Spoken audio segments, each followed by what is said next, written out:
Well, welcome back. In this particular lecture, we are going to talk about community interactions. And you may recall from our last lecture that a community is a group of organisms of different species.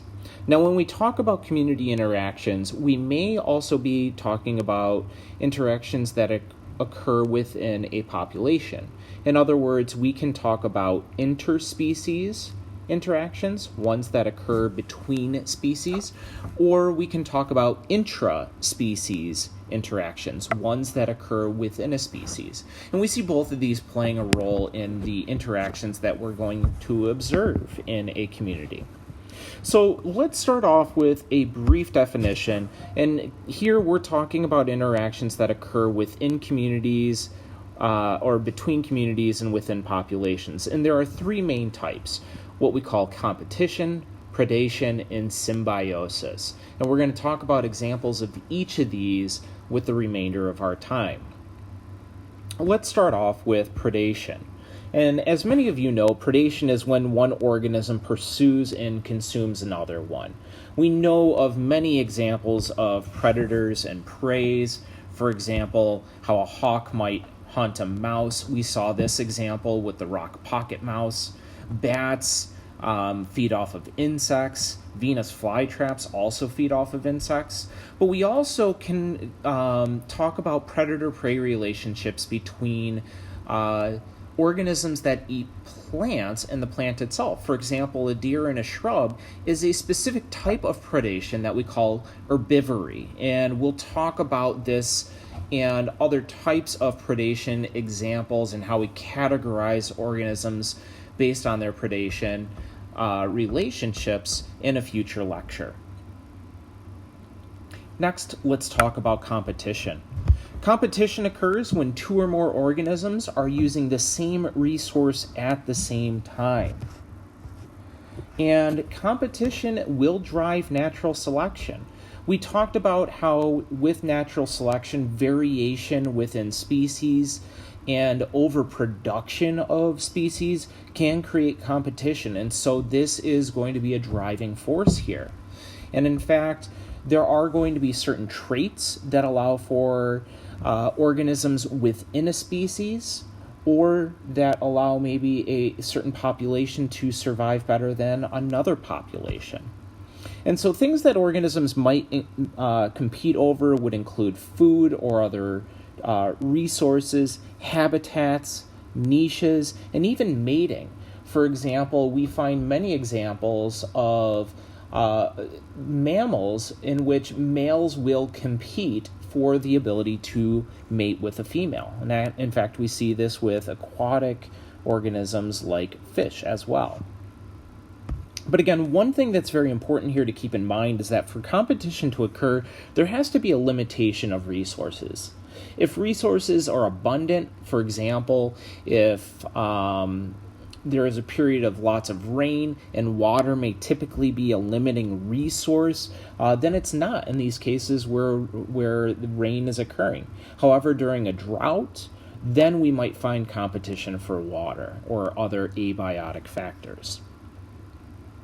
Let's now talk about symbiosis. And symbiosis is a close relationship that exists when two or more species live together. There are three main types of symbiosis, known as mutualism, commensalism, and parasitism. There's a fourth type known as amensalism that we are not going to discuss. We can think of each of these relationships in terms of whether they benefit both, only one of the organisms, or whether they benefit one and harm the other. Mutualism is a win-win type relationship in which both organisms benefit, or both species benefit, from the relationship. Now, there are many types of examples, but the one that I want to highlight here is one that we saw in a previous lecture, that being the relationship between a flower and a butterfly. We talked about how a flower can provide food or nectar for the butterfly, and the butterfly is a pollinator. That's its niche in particular prairie environments or ecosystems. And so the butterfly then increases the reproductive success of the flower, and both then benefit from this interaction. This interaction improves the survival and the reproduction of both species, or increases their fitness.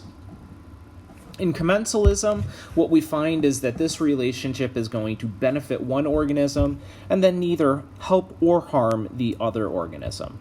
Again, there are many examples here, but if any of you have seen the movie Finding Nemo or the movie Finding Dory, you know of this type of example that I'm highlighting here, which is that between a clownfish and a sea anemone. In this case here, the sea anemone does not benefit, nor is it harmed from this relationship.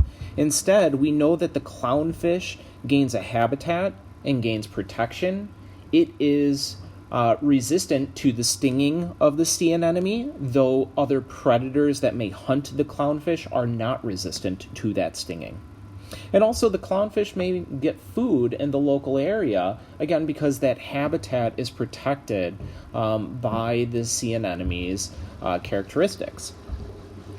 Now, one of the things to note here is that commensalism may indeed sometimes may be a different form of community interaction. For example, right now, we define the interaction between a clownfish and a sea anemone as commensalism. But that's because we haven't detected yet whether there's a benefit or a harm to the sea anemone. If researchers ever detect that this relationship benefits sea anemones, then it would be redefined as mutualism. If researchers ever identify that this causes harm to the sea anemone, then it would be redefined as parasitism. And parasitism is our last type of symbiosis. This is a win-loss type relationship where one organism will benefit and the other is harmed. However, this is not predation. If you want to think of it as a goal, the goal of parasitism here is not to kill the other organism, as is the case in predation. In parasitism, there are many examples. Again, pretty much anything that we consider to be an infection of the human body could be considered parasitism, but I want to talk about here the relationship between the tapeworm and humans.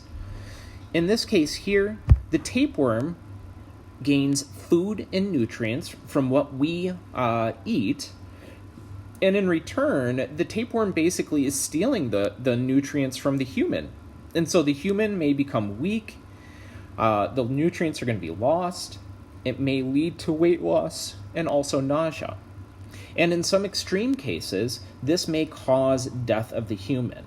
However, it's important to note here that in parasitism, the death of the host, as we would call the human, also leads to the death of the organism that is benefiting from this relationship. And that also makes this type of relationship different from predation. In fact, one side note here, it was once proposed and actually marketed in the United States to use tapeworms as a weight loss supplement. In fact, ingesting sanitized pills containing the eggs of tapeworms was used as a way to drive weight loss in the human population. And we can definitely see the potential drawbacks of that nowadays. All right, so to just summarize what we've talked about, within communities, there can be many types of interactions, and those interactions are primarily grouped into one of these 5 areas that we've listed here: predation, competition, or one of the 3 below, which all represent examples of symbiosis.